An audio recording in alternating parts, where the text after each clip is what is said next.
Hi, I'm Chris from Australia, and this is my friend Markus. Hey, how you going? We've come to India on an adventure tour and hired two Royal Enfield Himalayans. We've started from New Delhi in 40-degree plus heat and travelled south to Agra, across to Jaipur, Chandigarh, Manali and up into the Spiti Valley.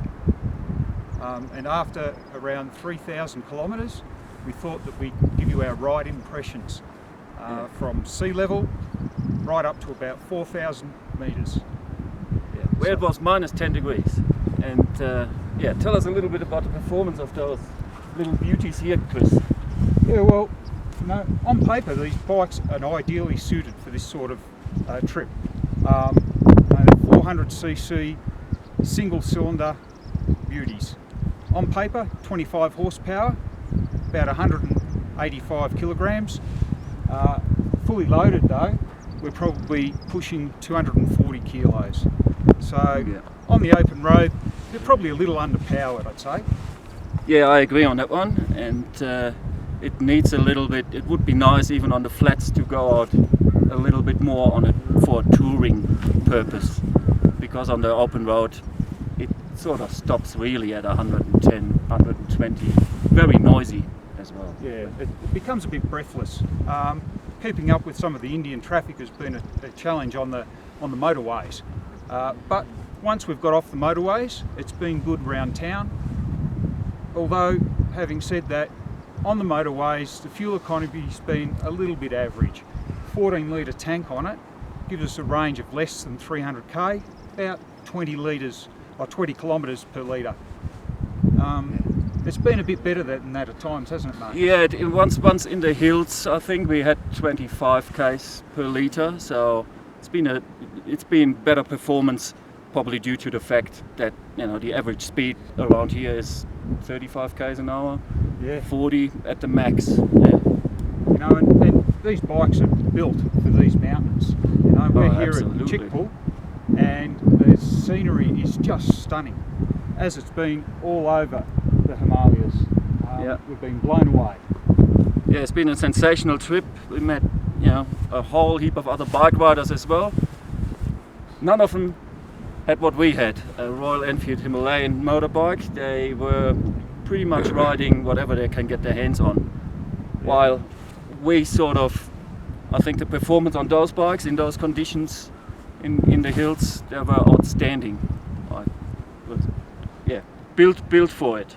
And if I was to suggest some improvements on this bike, I would say more performance. Number one, more performance. Yeah. We've probably criticised perhaps the gearbox also. The gearbox has been quite clunky and agricultural in its operation, and I would have thought for a newly designed engine they would have got it a bit better than that. But aside from that, these bikes have been rock solid reliable. Push the starter button, they go first time every time. No choke required, even on the cold days. We've been very surprised, and it's pleasing that we've had no drama at all, not with these bikes. In other areas, the whole bike is well finished. The switchgear works faultlessly. The only problem that I've had is one of the connectors to the horn is broken. Simple fix. And as we all know in India, you need the horn. It is mandatory.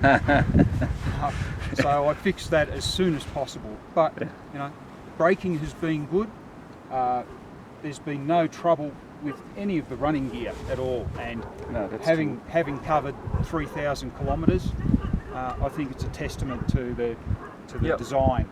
It's definitely built for those surrounds, and would do it again in a heartbeat. And highly recommend it to everyone who wants to come around to experience this beauty, which is the Himalayas.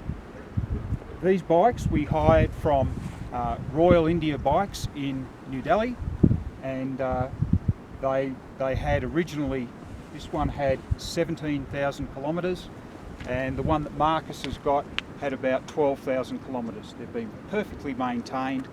and like I say, they've been rock solid.